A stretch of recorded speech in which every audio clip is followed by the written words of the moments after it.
சொந்த மண்ணில் மீண்டும் ஆர்சிபி அணி ஒரு தோல்வியை தழுவியுள்ளது. சொந்த மண்ணில் தோல்வி என்பது ஒரு தொடர்கதையாகவே ஆர்சிபி அணிக்கு மாறி உள்ளது. பஞ்சாப் மற்றும் பெங்களூரு அணிகளுக்கு இடையேயான போட்டியில் பஞ்சாப் அணி வெற்றி பெற்றுள்ளது. 5 விக்கெட் வித்தியாசத்தில் வெற்றி பெற்றுள்ளது.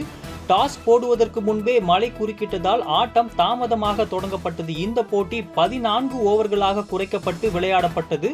இந்த இரு அணிகளை பொறுத்தவரை இந்த போட்டிக்கு முன்பு புள்ளிப்பட்டியலில் ஒரே புள்ளியில் இருந்தன. இதனால் இந்த போட்டி ரசிகர்கள் மத்தியில் பெரும் எதிர்பார்ப்பை பெற்றது.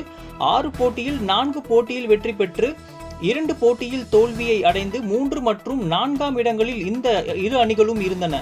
வெற்றி பெறும் அணி முதல் 2 இடங்களில் செல்ல வாய்ப்பு அதிகம் இருந்தது. இத்தகைய விறுவிறுப்பான போட்டியில் பஞ்சாப் அணி 5 விக்கெட் வித்தியாசத்தில் வெற்றி பெற்று பாயிண்ட்ஸ் டேபிளில் முன்னேறி உள்ளது. சின்னசுவாமி மைதானத்தில் நடைபெற்ற இந்த போட்டியில் டாஸ் வென்ற பஞ்சாப் அணி முதலில் பவுலிங்கை தேர்வு செய்தது.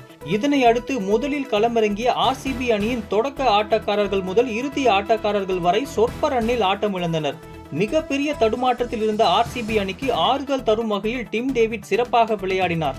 மீண்டும் 49 ரன்களுக்குள் ஆல் அவுட் ஆகி ஒரு மோசமான சாதனையை ஆர்சிபி படைக்கும் என்று எதிர்பார்க்கப்பட்ட நிலையில் டிம் டேவிட்டின் அதிரடியால் ஒரு டீசன்ட் ஸ்கோரை எட்டியது ஆர்சிபி அணி. சிறப்பாக விளையாடிய டிம் டேவிட் 26 பந்துகளில் அரை சதம் விளாசினார். இதில் 3 சிக்சர்களும் 5 பவுண்டரிகளும் அடங்கும். இதனை அடுத்து ஆர்சிபி அணி 14 ஓவர்கள் முடிவில் 9 விக்கெட் இழப்புக்கு 95 ரன்களை எடுத்தது. 9 விக்கெட்டில் 7 விக்கெட் கேட்ச் கொடுத்து அவுட் ஆகி ஆர்சிபி வீரர்கள் வெளியேறினார்கள்.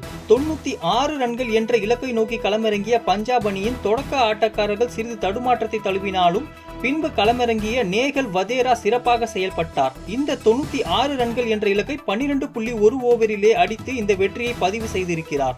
மழை குறுக்கிட்டதால் இந்த போட்டியில் பேட்ஸ்மேன்கள் மிக தடுமாற்றத்தை தழுவினார்கள். புள்ளிப்பட்டியலை பொறுத்தவரை பஞ்சாப் கிங்ஸ் அணி 2ஆம் இடத்திற்கு முன்னேறி உள்ளது. 7 போட்டிகளில் 5 போட்டிகளில் வெற்றி பெற்று 2 போட்டியில் தோல்வி அடைந்த பஞ்சாப் அணி 2ஆம் இடத்திற்கு முன்னேறி உள்ளது. ராயல் சேலஞ்சர்ஸ் பெங்களூரு அணியை பொறுத்தவரை 4ஆம் இடத்தில் நீடிக்கிறது. 7 போட்டியில் 4 போட்டியில் மட்டுமே வெற்றி பெற்று 3 போட்டியில் தோல்வி அடைந்து ராயல் சேலஞ்சர்ஸ் பெங்களூரு அணி 4ஆம் இடத்தில் இருக்கிறது.